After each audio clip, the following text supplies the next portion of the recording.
Welcome to the DGTL Growth Podcast, where marketing leaders share real wins and the challenges behind them.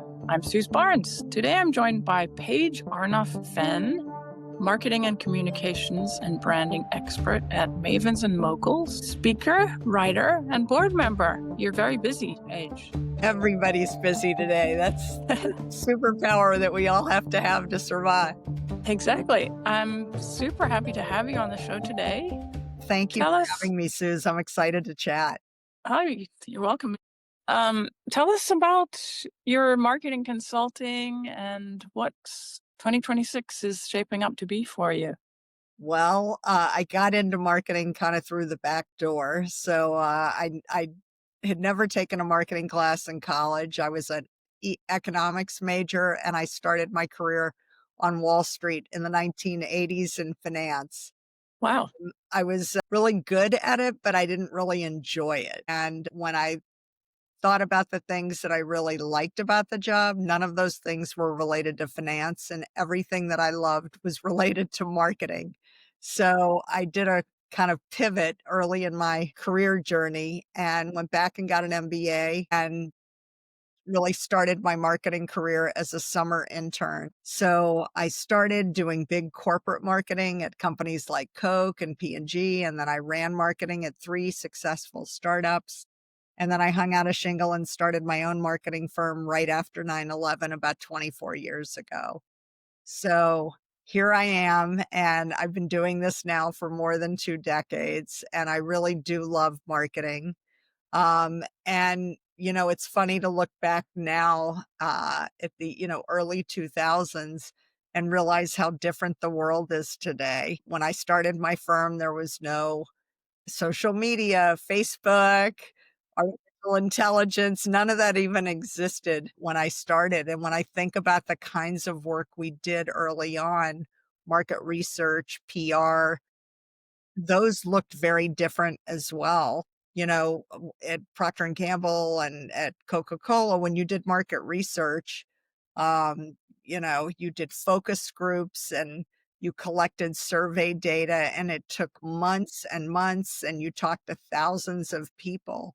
And now we have SurveyMonkey and Zoomerang, and it's quick and dirty and fast, and you collect data, you make a decision, and if it doesn't work, you pivot immediately. Nothing is statistically significant. When you're working with startups and small businesses, they don't have the time or the money to talk to thousands of people. And if you waited that long, the market would have moved beyond what you were even trying to learn.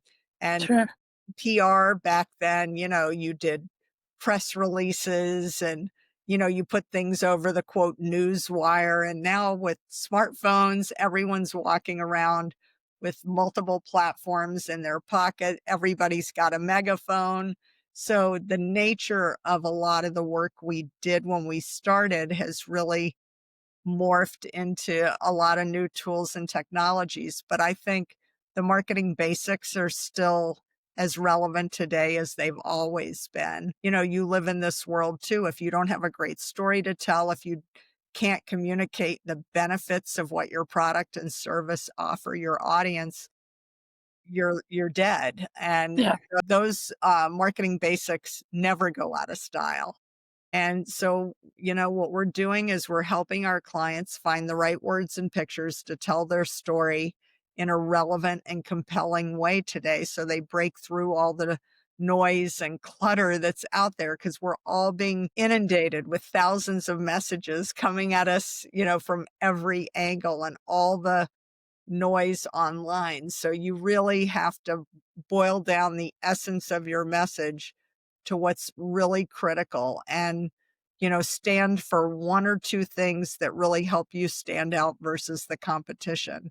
So that's a long-winded answer.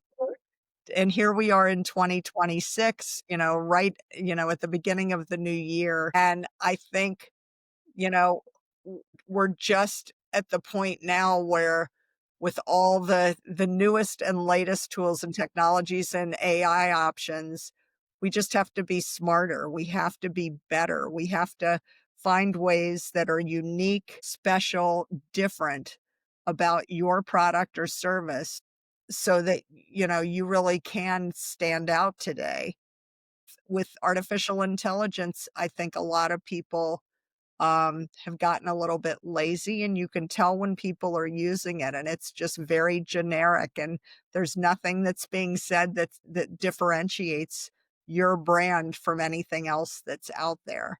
So I think this year we're going to, really dig deep to find the essence of what really makes you uniquely special, and kind of double down on that so that we can reinforce those core messages in everything that our clients are doing so that they can really own that real estate in their audience's brain, so that anytime your target audience has a problem that your product or service can help them solve, they think of you first. And the answer is not, asking Chat GPT what to do. It's, prompting it in a way that helps you stand out and helps you be the best version of you.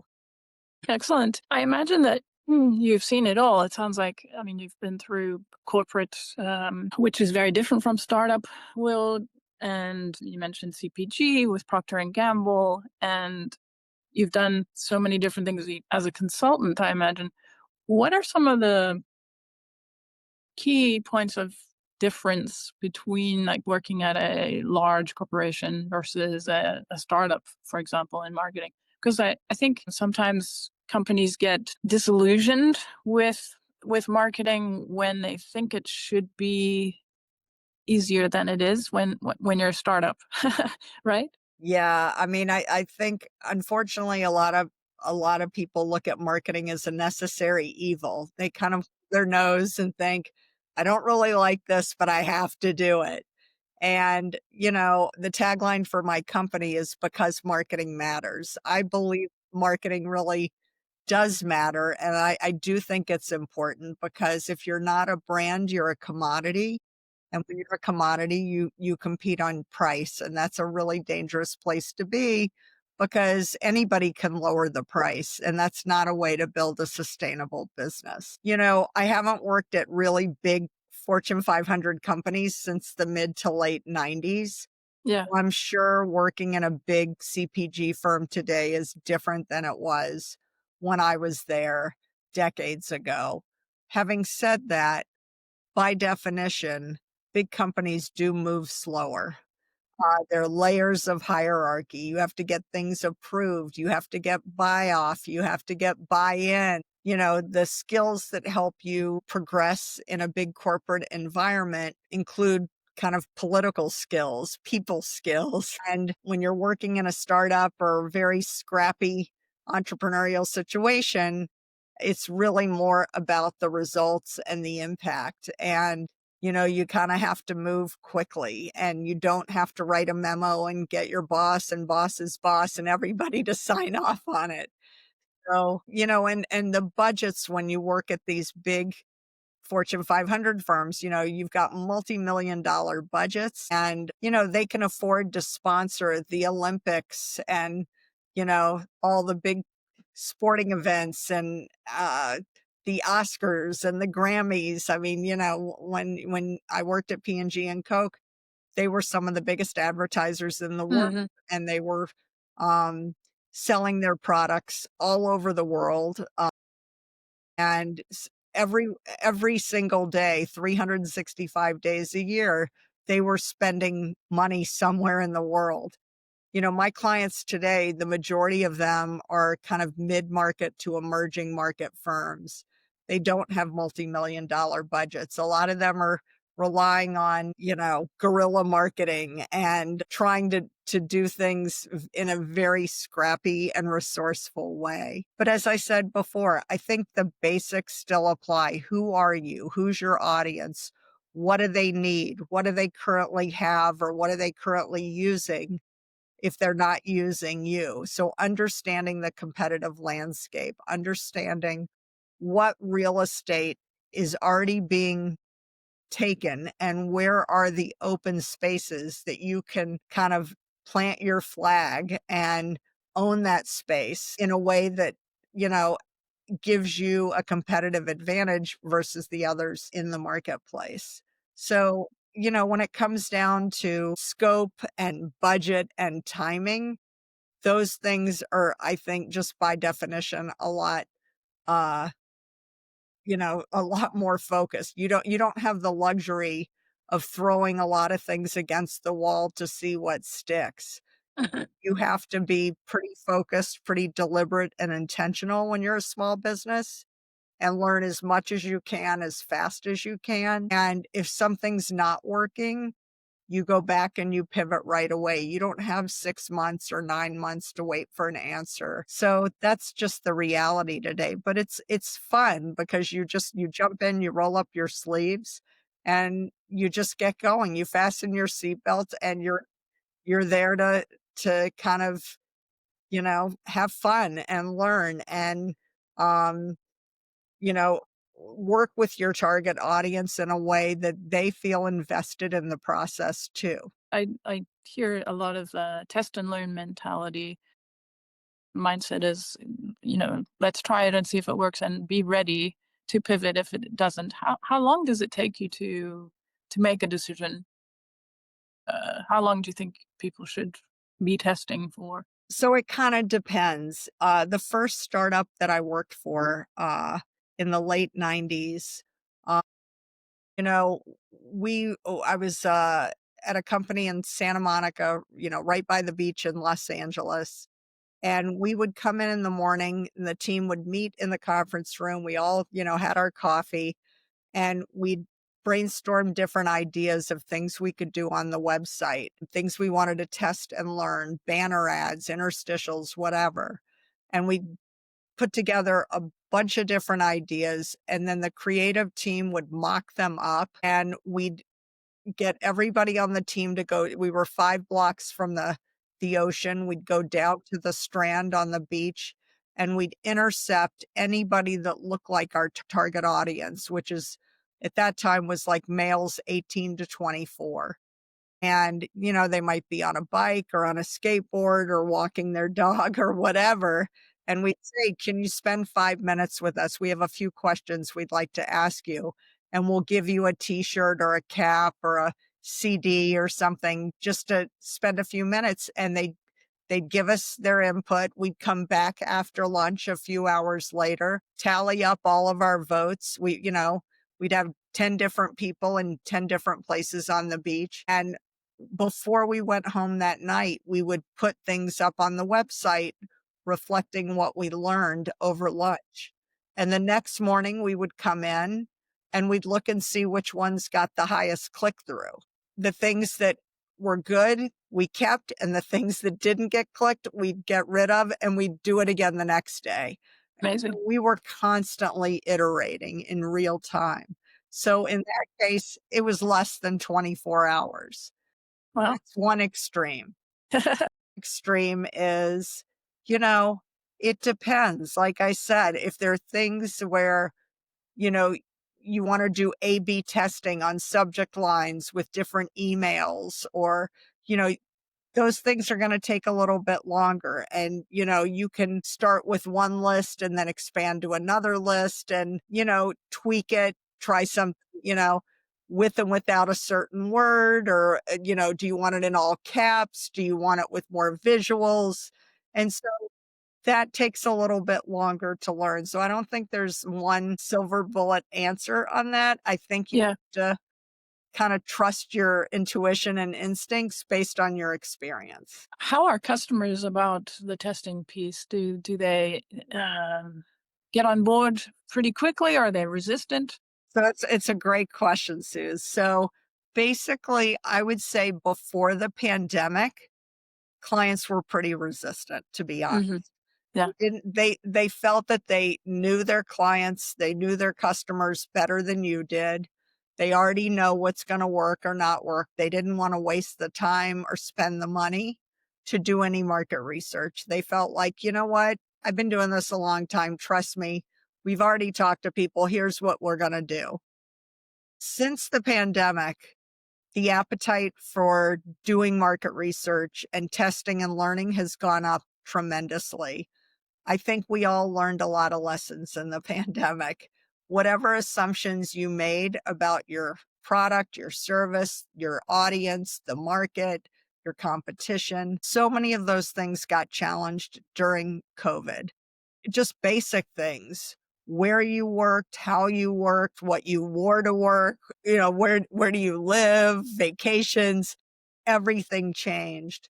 And so now I think the appetite for taking a pause and kind of asking some real important questions and, doing the heavy lifting. Again, it doesn't have to be super expensive. It doesn't have to take forever. I think clients now appreciate the value of market research. They see that you can't just assume what you think is true anymore. And I think the other thing we learned, you know, in the old days, pre-pandemic, people would come to me and say, everyone loves my product. Everyone I tell about my service, just they think it's fantastic. So I don't understand why it's not selling better. I get so much great feedback. And I'm like, oh, great. So clearly you've done some research. Can you share the like share what you've learned? They said, well, we didn't do any formal research, but just people I talked to. I said, okay, who'd you talk to? Which target audience did you talk to? And they're like, well, I talked to my neighbor, my mother, best friend. And I'm like, that's not market research. Fortunately, those are people that know you and love you, and they don't want to hurt your feelings. They're never gonna tell you the baby's ugly. So that doesn't count. The reason it's not selling is because 'cause you're not asking the right questions to the right people. And even if you've got the right people, if you're not asking the questions in an objective way, it's like leading the witness. If you say, "Suse, tell me what you love about my product. Suse, tell me, give me 3 reasons why you think this is the greatest thing or why you would buy it."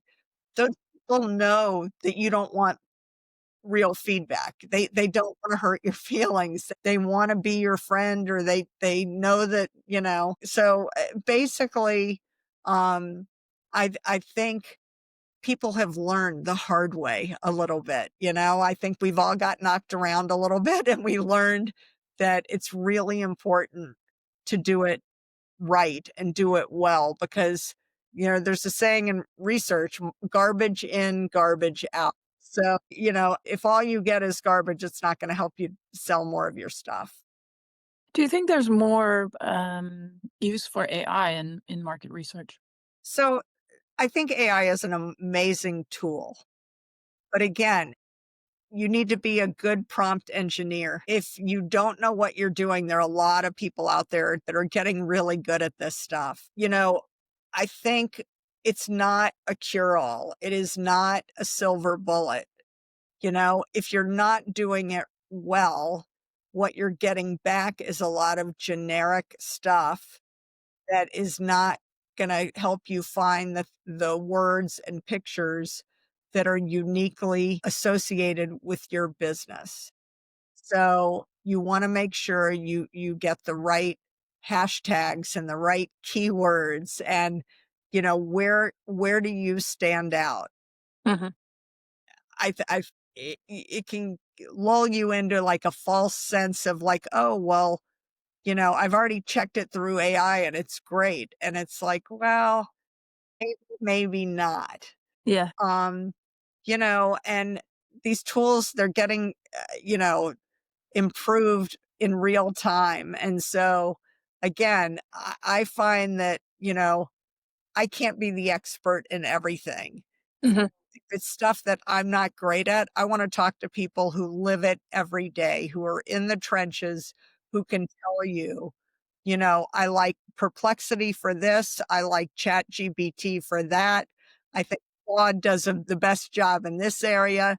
So make sure that, you're asking the right questions in the right way to the right audience, so that what comes back is actually useful and is going to help you move the needle. Yeah. I talked to a guest a while back. He's building a product called Adology, which is very much about competitive research with AI, and it is layered on top of Claude and a bunch of other systems. I imagine we're going to see more products that are built, not just using the prompts only, but on top of the open source systems that are available. It's sort of like when the apps came out, there was an app for that. There'll be agents for that, or, AI systems for that we'll have to, get on board with. But I agree. We're still a long way off of having AI do everything for us. What is your take on what innovations are you looking forward to? I mean, AI or not this year? I mean, I don't even know what I don't know, to be honest. Like, I'm Yeah. maybe not the best person in the world to ask that question to. I mean, I feel like with my clients, they are not on the cutting edge or bleeding edge of any of this technology. These are small businesses are, are basically just trying to figure out how how to stand out, how to get noticed, how to not be the best kept secret in their category. So I think the challenge for a lot of small and emerging market firms is how do they niche down to really figure out where they stand out, where they can really compete with, much bigger, more well-funded brands in their category. Hmm. In a way, like less is more. I don't assume that any of my clients are going to be able to like use the latest and greatest technologies and AI tools. What they can do is they can really own their customer and, win in the customer service category and, the messaging category to really hone in on what is it that they can do that the big boys can't do well. Yeah. I think that's going to be where they're going to stand out. That's where they're going to have the tightest relationships. People talked about CRM tools. CRM was like the latest buzzword. Yeah. It's great for people that can afford all those fancy tools and technologies. I think with small business, it's like, what can you do on a very human level, on a very personal level to get your messaging right, to get all the little details right so that your customer, your clients realize like these people hear me, they get me, you know, how are your active listening skills? What are the things that you can do that the big boys really, they're going to use social listening tools. And be able, to talk to millions of people. Most small businesses don't need millions of clients. If they have, Hmm. you know, a dozen or 100 or 300 really good customers, they're going to build a fantastic business. Hmm. Most people can't digest huge quantities of spikes in revenue or sales. It could choke their system. So I would just encourage businesses to, um, you know, figure out what specifically is going to move the needle for your business and really own that in a way that the big boys can't compete. Hmm. Yeah.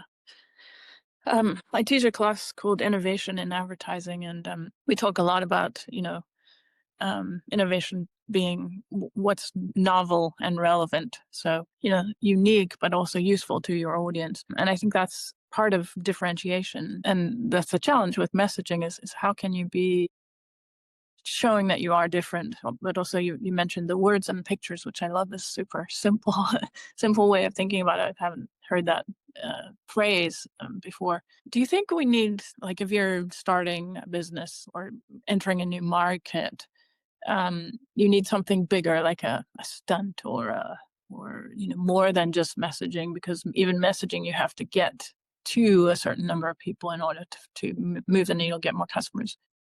So, I think we've seen how these scrappy companies that are not official sponsors of the Super Bowl or the Olympics or the Oscars, they can do something on social media that's like a viral moment Hmm. that puts them on the radar, that kind of jolts people into paying attention, and then they steal the show. And without spending millions of dollars to sponsor the event. So I think, the trouble is, when clients reach out and say, "Can you help me go viral?" It's like, well, maybe, but no guarantees. I guess I feel like, um, the companies that really are the best listeners are the best at culling those insights out of the data that you're collecting. I mean, we're all swimming in data. There is so much information out there. And it's like, how do you make sense of all the data that's being collected? It's pretty rare that clients need to collect more data. They probably just need to figure out how to slice and dice the data that they have, Hmm. find the insights in what's already being collected. So I don't know. I mean, we're all kind of walking a tightrope right now because I think, again, if you have huge budgets, you can afford to be a little bit lazy because you can try a lot of things and see what works. These small companies, they have to make every dollar work really hard. And you do want to be able to find those kind of guerrilla marketing moments where, you latch on to some trend and figure out a way to make your audience notice you, without spending a ton of time and a ton of money. Yeah. I think the businesses that kind of are clever and kind of use the tools that they have. Again, it's whether it's social media, but don't spread yourself too thin. I think Hmm. a lot of small businesses, they feel like they need to do everything. They need to be on Pinterest and Instagram and Facebook and blog and tweet. And I think that the challenge is figure out which one or two platforms is the best way to showcase your business and your story, and stick to those. And if you own that channel and you're consistently showing up in a way where your audience knows you, they trust you because you're there constantly. Don't start a blog unless you're going to really monitor the blog. I have clients that say everybody's blogging, should I start one? And it's like, well, do you like to blog? Is it something that you're going to pay attention to? Because the worst thing you can do is start a blog and the first week you have 3 postings and you're answering all the comments. And then the second week you're at a conference and you're busy, so you skip. And then the third week you're catching up and you only make 1 post. And then the fourth week, you barely have enough time to check in. Well, what you've done is you've trained your audience to say, I'm a little bit flaky and you can't really count on me. And that's not the right image. You're diluting your brand and the equity that you've built. So don't start your own blog. Go jump on someone else's blog and just make smart comments there. Yeah. You don't have to do everything, but what you do, you want to do with consistency and excellence so that every time you show up, go like, God, Suse always makes I always agree with what she says. And, I always think, she really knows what she's talking about. And that's the image you want to leave people with. You want to make a great impression every time. And you don't have to do it every day or every week, but when you show up, do it with excellence. And if you do that consistently, you're going to build a great relationship with your target audience. Totally agree. It sounds easier than it is. I like to say content is king and consistency is queen. So it's a challenge for sure. Can you share a recent win and maybe some challenges that came with it? On the PR front, I think newsjacking, I don't know if you've ever heard that term, Yeah, yeah. Yeah, I think there are a lot of companies that are being successful newsjacking, taking advantage of current trends in the market. Again, they don't own that trend, but they can piggyback, Mhm. um, with inflation, with all the supply chain, like all the macroeconomic problems in the world.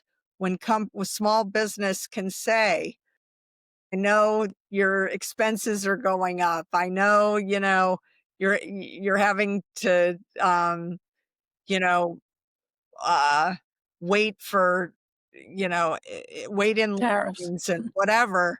But, with our business, you contact us today and we can help you right now. And our Mhm. raised prices in 2 years. And again, it's showing that you know who your audience is, you know what's important to them, and you're being real time responsive.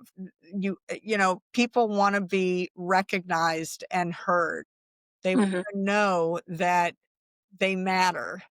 I think, again, if you really understand your niche, you realize you don't have to have Kim Kardashian be an influencer for your brand. It could be somebody that really, most people don't know who they are, but in your tiny market, that person's opinion really matters.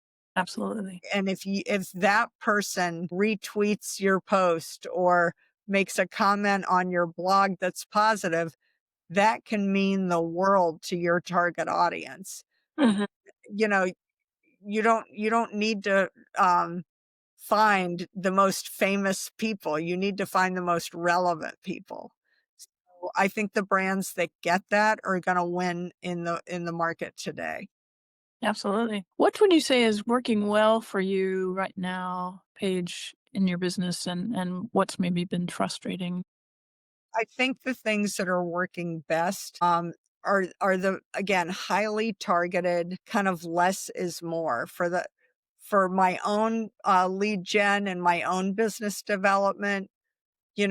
I'm not trying to blanket put out generic messages or casting a huge wide net. I feel like, understanding whether it's someone who might benefit from public relations, who might benefit from market research in a particular category, approaching them with a very highly targeted message. Either I saw something that they did, I met somebody at the company who maybe gave a talk or a webinar, and you reach out and you say, I read this article or I heard you speak about XYZ. That's something that my company actually has a lot of experience in. We've helped someone else in this category, and give them kind of a case study or share with them what your specific expertise is, and say, I'd love, 20 minutes. Could we set up a Zoom call or a phone call so that we can talk through? I'd love to hear about your priorities. And, I checked out your website, or I see that you've been doing these white paper series. I have some thoughts or comments that I think you could do even better. And I think people really appreciate the fact that, like, you understand them for them. You're not seeing them in this like big pool of competitors that, like, you really get them, and I think that's what's helping me close business deals, because people say, like, she knows me, she gets me, she hears me, she sees me. And I think, for people that do kind of a blanket email or a blanket outreach, I just don't think that's as effective today. One thing with all these tools and technologies and AI, you can be more personalized. And I think Mhm. that's the name of the game today. It's, it's personal. Uh, Mhm. you know, uh, there's a saying in politics, all politics is local. I think all marketing is local too. I think, people care about their backyard, their category, their industry. They don't really care what's happening, at the macroeconomic level. That's nice, but it's nice to have, not a have to have. But if if you've got some specific expertise and experience and impact that you're having in my market, I want to hear about it. Yeah. Local, does that mean you are focusing on local to where you are No, for your we own we have marketing?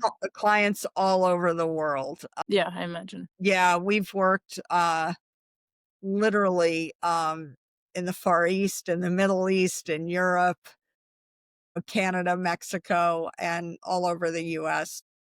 But again, when I say it's local, um, local to you, Yeah, yeah, it's basically what are the issues that you care about? What are the, one or two main priorities that would make a big difference in your business now? And I just feel like the more specific, the more targeted, the more personalized you can be, the more impact you can have.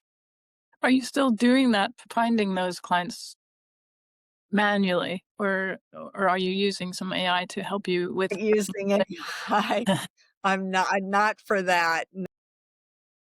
I have a excellent network. I do a lot of speaking and writing. I create a lot of content, and that helps people find me. And then when I find them, it gives me something to start a conversation with. I just wrote Yeah, an article about something that might be of interest to you, or someone in my network mentioned that you were looking for help in this area. As a matter of fact, I've been doing work in this area, and I wanted to, share something with you. And usually that's enough to get the conversation started. Most people are willing to pick up the phone or jump on a Zoom call if they think they can learn something, if they think, it will benefit them. I yeah, the thing about marketing, and this, but, you know, people don't care about all your features. They care about what's beneficial to them, what's going to save them time, save them money, speed up their sales cycle. If you can do that for them, they are all ears. They are yeah. happy to talk to you and carve out a few minutes. But if all you want to show them is all the shiny objects you've got going on, nobody's got time for that anymore. What are you looking forward to in the next 6 to 12 months for your business? Where do you want to be with your business? So, it's interesting. I think when I started my company, I never wrote a business plan. I just jumped in and rolled up my sleeves and just started kind of doing what we could do to help. And in a weird way, I kind of feel like that served me well to get the company launched. And so I've never gone back and done like a 3 to 5 year plan.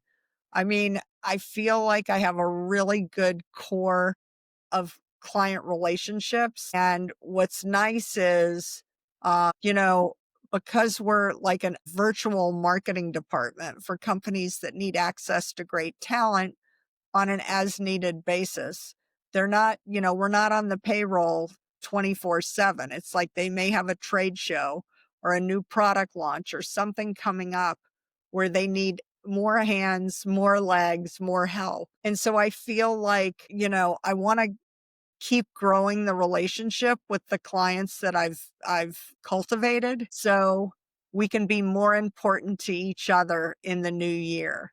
So, I love finding new relationships, but I think my priority this year is going to be like even stronger retention, you know, figuring out more ways to be important to the people that we're already working with. I want to help them solve even more problems. Like, we've got a great relationship. We've been working together for a while. How can I be more of service to them? How can I help them kind of, do a better job managing potential landmines out there on the Mhm. horizon? How can I help them, accelerate their sales cycle and do more with less? So Yeah, that's going to be my priority, I think, in 2026. Be more intentional, more deliberate, and build stronger relationships with people that I'm already in business with.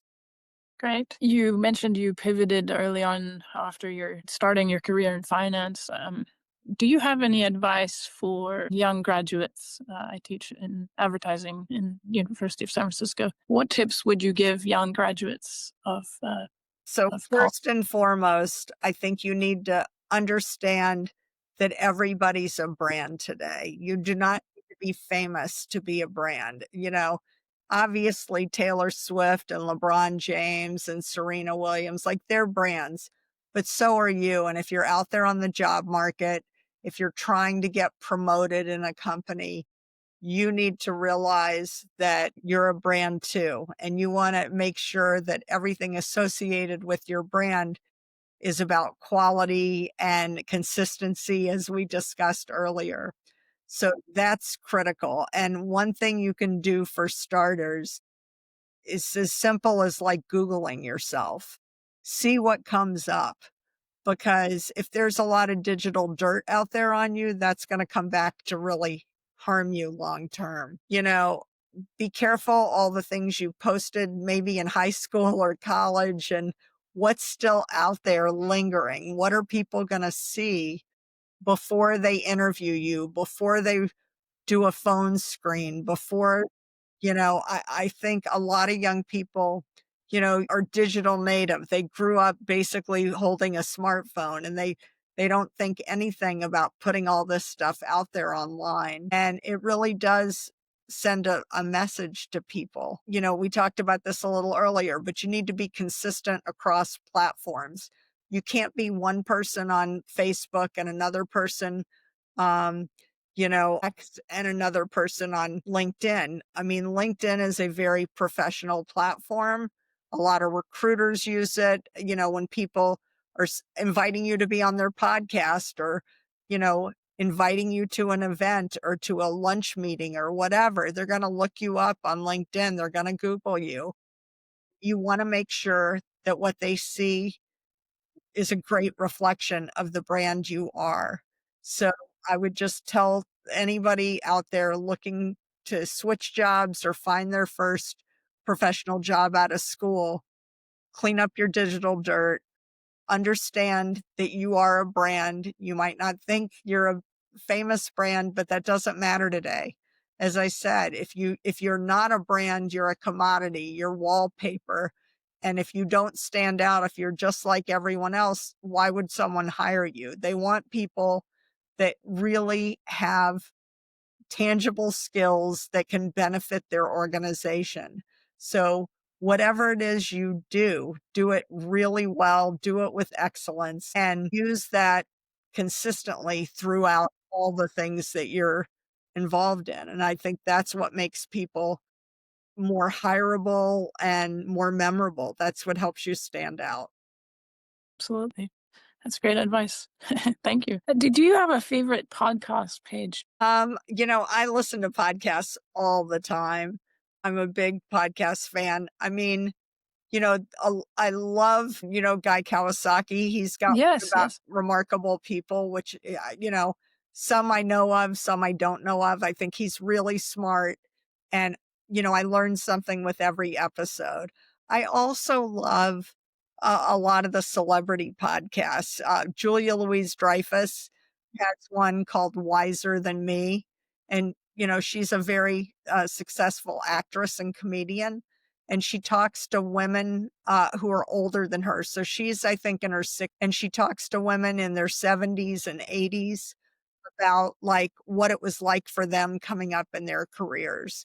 So you hear from Carol Burnett and Jane Fonda and like all these amazing women, what it was like for them and what keeps them motivated. I love Amy Poehler's podcast. Yeah. Good hang. And, she's talking to a lot of comedians and celebrities and actors and actresses. And, it's like a little mini vacation. Sometimes when Hmm. you're taking a walk or you just need a break from your computer and you can just listen. You don't have to listen to the whole episode. You can listen for 10 or 20 minutes. And it's like a reset, kind of a Yeah. refresh. It just kind of gets you out of your writer's block or your funk. And then you go like, oh, and now I have kind of a new lease on life. I feel energized. I feel more excited to look at things with a fresh perspective. So I think there's just so many. I mean, I could listen to podcasts all the time, but I think, just having a few that they're going to make you laugh, they're going to make you think, they're going to shake up your routine. That's really what I'm looking for. Yeah. Excellent. Well, those are really cool, remarkable people. Guy Kawasaki, Louis Dreyfus, Wiser Than Me, and Amy Poehler. Good hang. Thank you so much, Paige. This has been super fun chatting with you and getting Thank to know you more so about your much. business. I've loved it. Thanks, Suse. It's been fun. How can people get a hold of you? Best way is either my website, mavensandmoguls.com. It's MAVENSANDMOGULS.com, or LinkedIn. You can see my last name is hyphenated, but on LinkedIn, it's all smushed together, Paige Arnof-Fenn.